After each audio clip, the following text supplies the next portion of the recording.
wabarakatuh. Perkenalkan, saya Sri Retno Wahyu Nugraheni. Saya staf pengajar di Departemen Ilmu Ekonomi, Fakultas Ekonomi dan Manajemen IPB.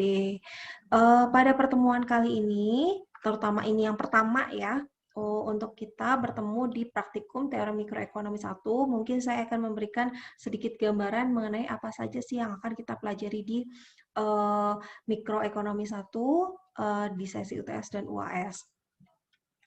Jadi, nanti di mikroekonomi 1, teori mikroekonomi 1, nanti akan terdiri dari 13 bab, walaupun hanya 13 bab, tapi kita pertemuannya itu sebanyak 14 kali pertemuan, di mana 7 bab itu nanti akan dibahas di UTS, dan 6 bab akan dibahas di UAS. Lalu 1 bab terakhir itu untuk apa? 1 bab terakhir itu biasanya akan kita gunakan untuk review materi UAS. Kemudian, untuk panduan responsi teori mikroekonomi 1 secara daring ini, ya, nanti teman-teman akan diberikan panduan dari modul praktikum mikroekonomi 1. Kemudian yang kedua, teman-teman akan diberikan materi video yang berisikan tutorial pengerjaan soal terpilih, ya, seperti yang sedang saya lakukan saat ini, ya. Yang ketiga, teman-teman juga akan melakukan pretest maupun post-test via Google Form di setiap pertemuan sebagai nilai kuis nantinya, ya. Kalau pretest itu isinya apa? Ya, pretest itu berisikan soal-soal terkait pertemuan sebelumnya diberikan di awal pertemuan responsi, ya. Sedangkan post-test itu berisikan soal terkait materi hari H dan diberikan di akhir pertemuan. Apakah bisa salah satunya saja? Bisa. Jadi tergantung dari materinya ataupun dari kebijakan dari asisten praktikumnya, seperti itu ya. Yang keempat, nanti teman-teman juga diminta untuk mengerjakan tugas individu yang akan diberikan 1 kali selama sesi UTS dan 1 kali selama sesi UAS ya. Nah, nanti tugas individu ini berupa apa? Nanti akan diberitahukan di akhir pertemuan di tiap sesi UTS dan sesi UAS. Nanti tugas ini teman-teman akan upload dan akan diberikan link oleh asisten praktikum masing-masing kelas. Lalu bagaimana dengan penilaiannya? Penilaiannya nanti akan terdiri dari penilaian kuliah dan juga penilaian praktikum. Ya, di mana penilaian kuliah ini terdiri dari nilai UTS dan nilai UAS sebesar 80% dan penilaian praktikum sebesar 20%, ya, terdiri dari tugas 10% dan kuis 10%. Baiklah, untuk mempersingkat waktu, di pertemuan pertama responsi atau praktikum mikroekonomi 1, kita akan membahas mengenai pendahuluan dan review matematika, ya. Jadi masih belum terlalu jauh kita membahas mengenai ekonomi, kita hanya akan review sedikit materi-materi terkait turunan, seperti itu ya, yang sudah pernah teman-teman pelajari di PPKU.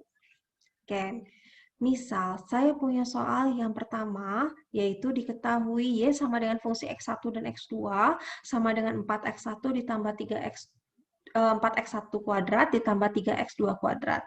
Pertanyaan pertama adalah carilah DY per DX1 dan DY per DX2.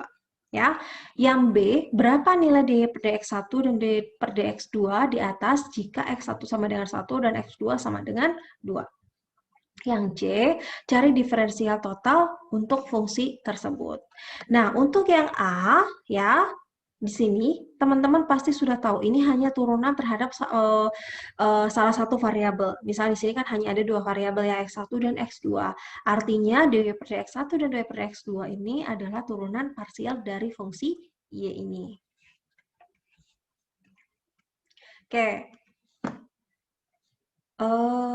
Untuk mempermudah kita, ya, misalkan saja tadi kan Y sama dengan fungsi X1 dan X2. Langsung saja Y sama dengan 4X1 kuadrat ditambah 3X2 kuadrat. Nah, soal yang pertama adalah mencari fungsi DY per DX1 dan DY per DX2. Ya, DY per DX1 sama dengan 8X1, karena ini adalah fungsi penjumlahan, ya. Jadi kalau dia fungsi penjumlahan, cukup kalau misalnya diturunkan terhadap salah satu variabel, jadi hanya yang ada variabelnya itu saja, yang variabel lain tidak diturunkan. ya, kecuali nanti kalau misalnya fungsinya itu adalah fungsi yang berbentuk perkalian, ya. Nanti kalau berbentuk perkalian, variabel yang satu akan ngikut terhadap misal variabel yang satu diturunkan, variabel yang satu akan ikut. Nanti kita akan lihat di contoh selanjutnya, ya. Lalu berapakah 2y/2x2? Ya, betul ya. 2y/2x2 jadi 6x2. Mudah ya? Oke, masih pemanasan ini. Selanjutnya, untuk yang B, berapakah nilai 2y/x1 dan 2y/x2 jika x1-nya sama dengan 1 dan x2-nya sama dengan 2?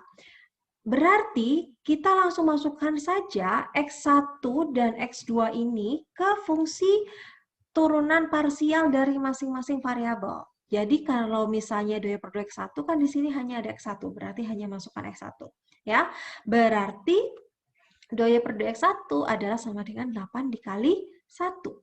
Ya, 2y/x1 sama dengan 8. Sedangkan 2y/x2 ya sama dengan 6x2. Berarti 2y/x2 sama dengan 6 kali 2 sama dengan 12. Seperti itu ya.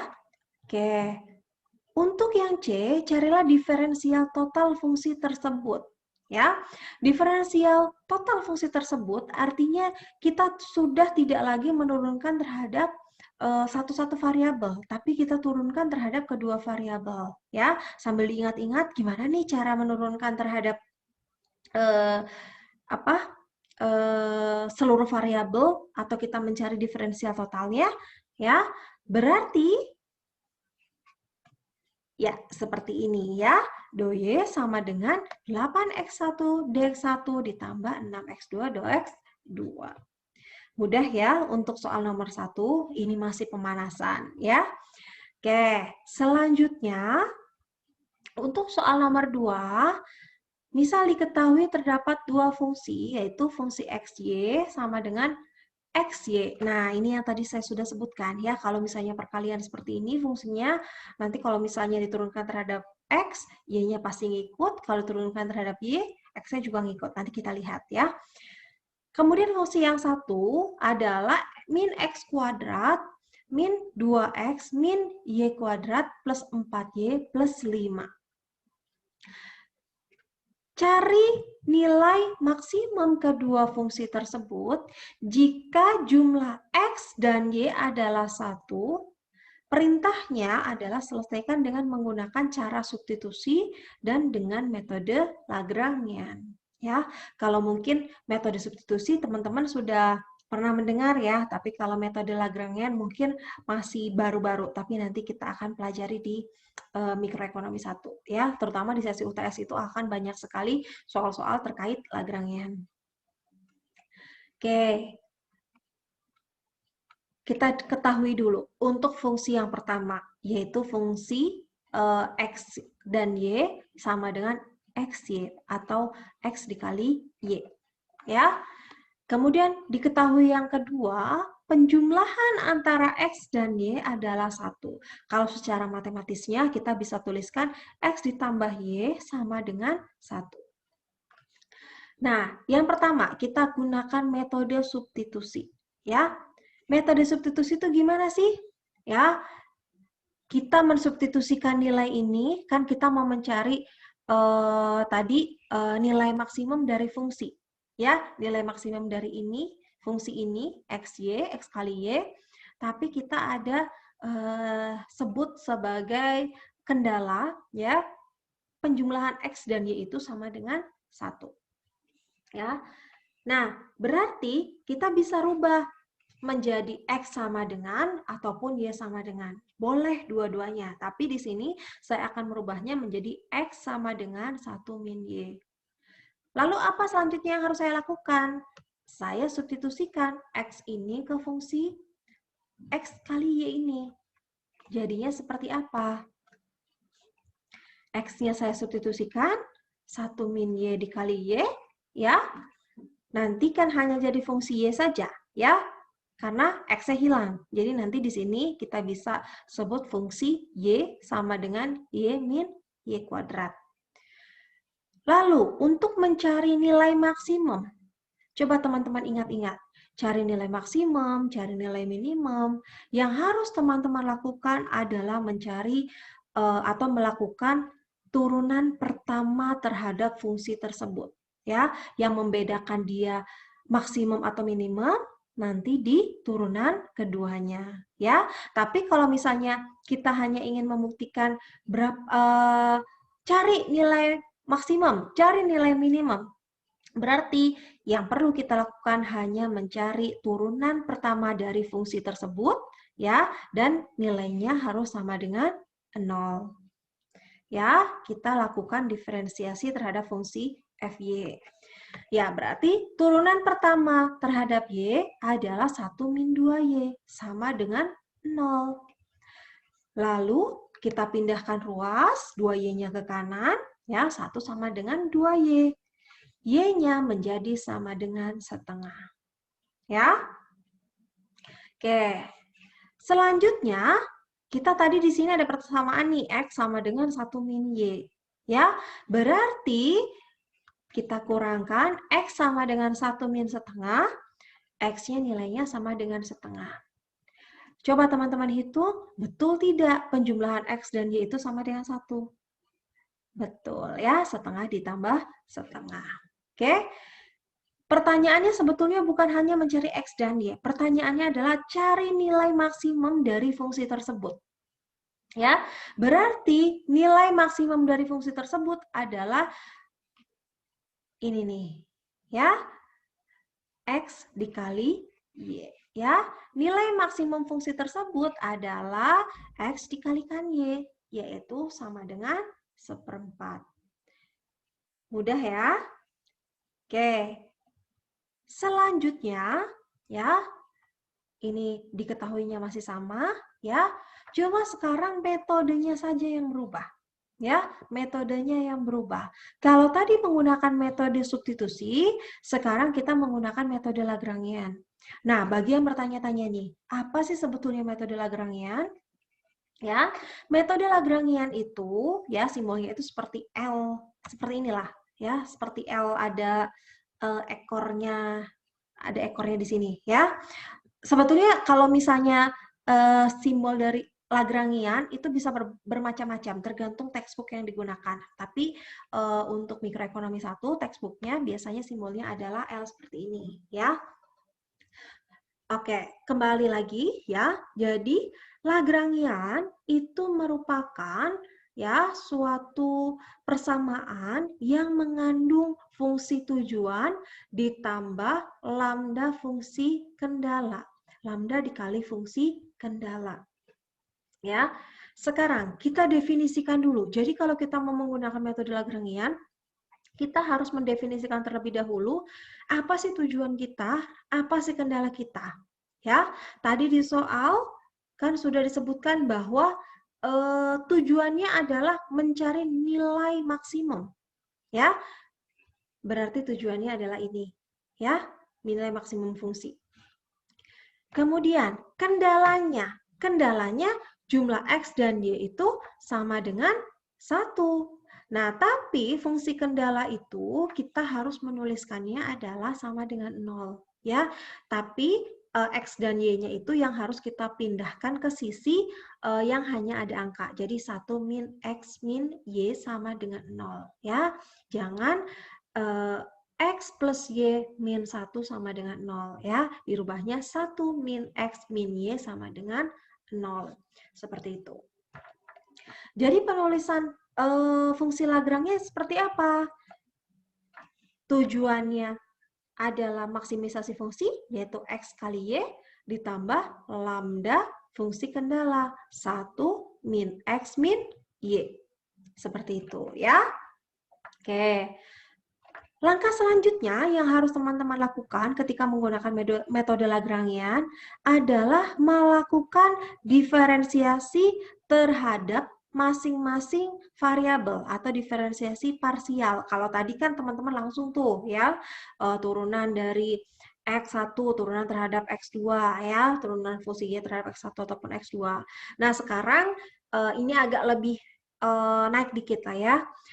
Turunan terhadap X, turunan terhadap Y, dan yang terakhir adalah turunan terhadap lambda. Karena sekarang ada 3 variabel, tidak hanya X dan Y saja. Ya, berarti turunan Lagrange terhadap X ya itu adalah sama dengan Y. Ya, 1 X-nya ya diturunkan dikali Y. Nah, inilah yang tadi saya katakan. Kalau tadi X1 ditambah X2, turunannya berarti hanya terhadap X1 ya X1 saja. Terhadap X2, X2 saja. Tapi karena ini adalah perkalian, berarti turunan terhadap X ya, di sini berarti Y-nya tetap ada. Ya. Kemudian sebelah yang sini, apa ada X lagi? Ada. Ya, ini. Diturunkan terhadap lambda, diturunkan terhadap X, ya, berarti min 1. Yang ini kan penjumlahan, berarti tidak, sama kayak tadi kasusnya ya. Berarti ini jadi min 1 dikali lambda. Jadi min lambda. Dan ingat, turunan pertama itu nilainya harus sama dengan 0. Oke, lanjut ya. Do L per do Y, ya, sama dengan X min lambda, sama seperti tadi ya, terhadap Y ini 1 kali X. Ini di sini ada Y, ada di sini ya, min 1 kali lambda. Oke, jadi min lambda harus sama juga sama dengan 0. Yang terakhir adalah do L per do lambda sama dengan turunkan terhadap lambda, mudahnya kita langsung masukkan saja yang dalam sisi kurung, yaitu 1 min X min Y sama dengan 0. Lalu, ya, untuk memudahkan kita nanti tahap berikutnya, kita bisa sederhanakan atau kita bisa pindahkan lambda ke sisi kanan, nanti lambda nilainya akan sama dengan Y. Ya, untuk yang bawah ya lambda sama dengan X. Nah, dari 3 hasil turunan ini kita bisa mengatakan bahwa lambda sama dengan Y itu persamaan 1, sedangkan lambda sama dengan X itu persamaan 2, dan yang terakhir 1 min X min Y itu persamaan 3. Oke, masih bisa mengikuti ya? Kita lanjutkan. Nah, langkah selanjutnya adalah kita harus melakukan penyamaan antara persamaan 1 dan persamaan 2. Kenapa seperti itu? Ya, karena kan ada sama-sama komponen lambda. Lambda itu kan di fungsinya tidak ada. Jadi kita harus menghilangkan lambdanya dahulu. Ya. Oleh karena itu, lambda sama dengan lambda, berarti Y sama dengan X. Nah, inilah yang kita sebut sebagai persamaan 4. Selanjutnya, langkahnya adalah memasukkan persamaan 4 ke persamaan 3. Ya, persamaan 4 tadi kita sudah tahu bahwa 1 min X min Y sama dengan 0. Ya, kita rubah saja. Boleh nggak kalau di sini digantinya X yang diganti Y? Boleh, silakan saja. Tapi di sini saya menggantikannya Y yang sama dengan X ya. Di sini jadi 1 min X sama dengan 0. 1 min 2X sama dengan 0, nanti 1 sama dengan 2X, 2X-nya kita pindahkan, ya. Kemudian X-nya menjadi sama dengan setengah, ya. Lalu, berapakah nilai Y? Dari persamaan 4 tadi, yaitu X sama dengan Y, ya, Y-nya jadi sama dengan setengah. Seperti itu, ya. Lalu berapakah nilai maksimum fungsi tersebut? Ya sama, X dikali Y, setengah dikali setengah, nilainya sama yaitu sebesar 1/4 ya. Kalau misalnya hasilnya berbeda bagaimana? Ya berarti ada yang salah, harus di cross check ulang, baik itu di perhitungan dengan metode substitusi ataupun dengan metode Lagrangian. Selanjutnya, untuk fungsi yang kedua, yaitu min x kuadrat plus 2x min y kuadrat plus 4y plus 5, dengan kendala yang sama, yaitu penjumlahan x dan y itu sama dengan 1. Kita gunakan metode substitusi, kita rubah dulu, x-nya sama dengan 1 min y, ya boleh juga y sama dengan 1 min x, silahkan saja mana yang lebih mudah menurut teman-teman, ya. Lalu setelah kita rubah menjadi X atau Y sama dengan, kita masukkan ke fungsi yang akan kita cari nilai maksimumnya, ya. Oleh karena itu, kita masukkan di sini, ya, min dalam kurung 1 min Y kuadrat plus 2 kali 1 min Y kuadrat plus 4Y plus 5. Ya, nanti setelah kita kali-kalikan, ya, hasilnya akan seperti ini, ya. Oke. Lalu, ya, di sini kita keluarkan lagi nih, ya, ini kan negatif, kita keluarkan min 1 plus 2Y min Y kuadrat plus 2 min 2Y min Y kuadrat plus 4Y plus 5. Nah, di sini teman-teman bisa lihat ada nilai sama-sama 2Y sama min 2Y. Jadi langsung kita coret saja biar memudahkan kita untuk melakukan perhitungan di tahap selanjutnya. Lalu, jadi kita fungsi Y-nya itu menjadi sama dengan min 2Y, penjumlahan ini dan ini, plus 4Y, ya. Kemudian plusnya 6, itu diperoleh dari min 1 plus 2 plus 1 ditambah 5, plus 6. Ya, mudah ya? Oke. Selanjutnya, sama seperti fungsi yang sebelumnya, kita harus lakukan diferensiasi terhadap fungsi ini, ya, diferensiasi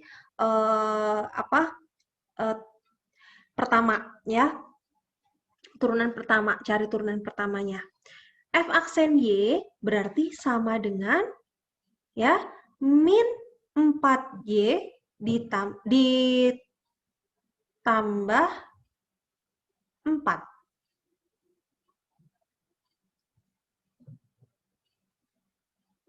Ditambah 4. Aduh, ya Allah. Baik. Selanjutnya, untuk fungsi yang kedua, ya, yaitu min x kuadrat plus 2x min y kuadrat plus 4y plus 5, ya, di sini kendalanya masih tetap sama, yaitu x plus y-nya itu sama dengan 1. Kita gunakan metode substitusi, artinya kita harus rubah x plus y-nya itu yang sama dengan 1 itu menjadi fungsi x ataupun fungsi y. Ya, di sini saya rubah menjadi x sama dengan 1 min Y. Yang nantinya setelah kita dapatkan X ataupun Y sama dengan, kita masukkan ke fungsi yang akan kita cari nilai maksimumnya, yaitu fungsi yang di atasnya. Oke, kita masukkan, ya, berarti min 1 min Y kuadrat ditambah 2 kali 1 min Y kuadrat plus 4Y plus 5. Nanti setelah kita jabarkan perkaliannya, kuadratiknya, ya, nanti jadi 1 dalam kurung 1 min 2Y plus Y kuadrat ditambah 2 min 2Y min Y kuadrat plus 4Y plus 5. Lalu kita keluarkan lagi yang masih dalam kurung, yaitu min 1 plus 2Y min Y kuadrat plus 2 min 2Y min Y kuadrat plus 4Y plus 5. Nah, di sini teman-teman bisa lihat ada plus 2Y, ada min 2Y. Untuk memudahkan perhitungan selanjutnya langsung kita coret saja, ya. Jadi nanti persamaannya hanya tinggal min 2Y, min Y kuadrat min Y kuadrat. Jadi min 2Y kuadrat. Ya, plus 4Y yang ini plus 6. 6 itu diperoleh dari min 1 plus 2 plus 5. Ya, jadi plus 6.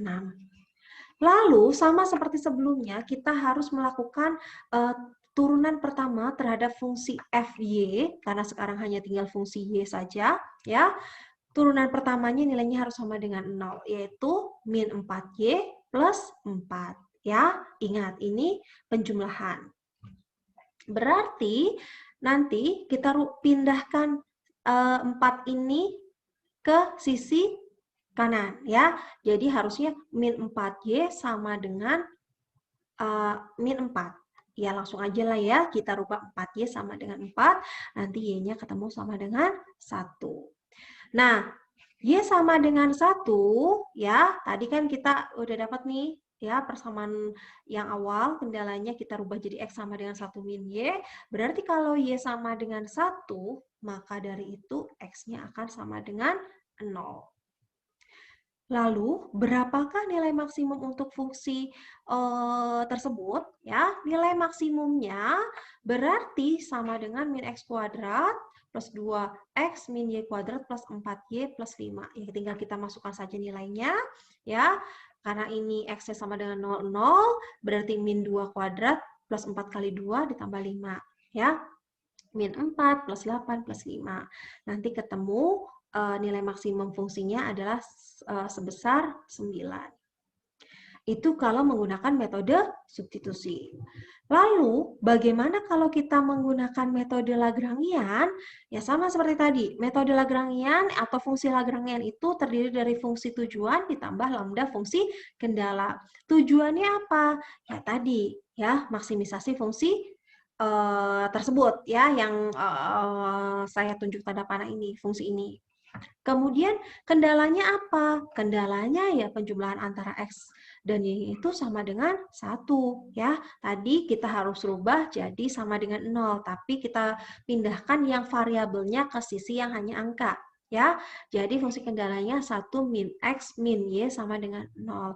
Jadi clue-nya di fungsi kendala itu pindahkan yang ada variabelnya ke sisi yang hanya ada angka ya, nilainya harus sama dengan 0 seperti itu. Oke, berarti kita buat fungsi Lagrange-nya. Lagrange sama dengan ini, kita tulis ulang ya, ditambah lambda fungsi kendala. Kendalanya adalah ini ya, 1 min X min Y. Lalu sama seperti tadi, kita turunkan terhadap masing-masing variabel, terhadap X, terhadap Y, dan juga terhadap lambda. Ya, terhadap X dulu. Ya, X berarti karena ini penjumlahan, ingat kalau tadi perkalian ya, soal sebelum ini ya, X kali Y, kalau ini kan sekarang penjumlahan. Berarti turunannya adalah yang ada X-nya ini dan ini. Ini ada nggak? Tidak. Ini tidak juga. Jadi diturunkan terhadap ini dan ini saja. Ya, dan juga ini. Berarti di sini jadi min 2X ditambah 2. Ya. Yang sisi kanan yang ada lambdanya yaitu min X. Min X diturunkan, turunan pertamanya min 1 dikali lambda, min lambda. Ingat, turunan pertama harus sama dengan 0. Terhadap Y, berarti kita identifikasi lagi. Oh, yang ada Y-nya cuma ini, dan juga ini. Berarti di sini jadi min 2Y plus 4, ini min 1 dikali lambda, min lambda. Dan nilainya tetap harus sama dengan 0. Selanjutnya adalah diturunkan terhadap lambda. Berarti ya kita tulis ulang saja sebetulnya ya yang dalam kurung. Ya. Oke, 1 min X min Y sama dengan 0. Lalu untuk mempermudah kita langsung bisa tuliskan lambda sama dengan min 2X plus 2. Yang atas, yang bawah kita bisa tuliskan lambda sama dengan min 2Y plus 4. Ya, sehingga yang atas sendiri itu, yang lambda sama dengan min 2X plus 2 itu kita sebut persamaan 1. Yang lambda sama dengan min 2Y plus 4 itu kita sebut persamaan 2. Sedangkan 1 min X min Y sama dengan 0, kita sebut sebagai persamaan 3. Oke, selanjutnya langkah di Lagrange itu sama. Pokoknya Lagrange itu setelah kita turunkan terhadap masing-masing variabel di fungsi Lagrange-nya, kita samakan persamaan 1 dan 2. Karena kan kita sebetulnya tidak butuh lambda. Ya. Jadi kita samakan lambda sama dengan lambda, min 2X plus 2 sama dengan min 2Y plus 4.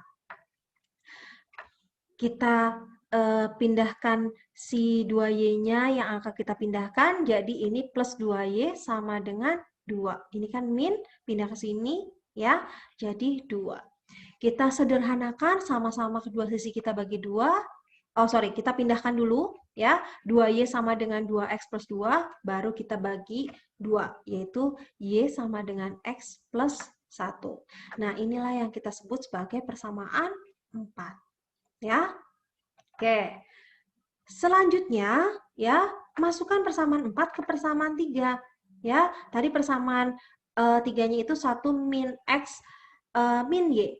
Tadi persamaan 3-nya adalah Y-nya itu sama dengan X plus 1.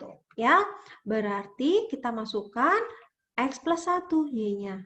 Ya, berarti 1 min X, ini kita keluarkan kurungnya, kita buka kurungnya, ya, min X min 1 sama dengan 0. Ya, kita coret-coret, ya. Jadi kita ketemu min 2X sama dengan 0, X-nya nanti sama dengan 0.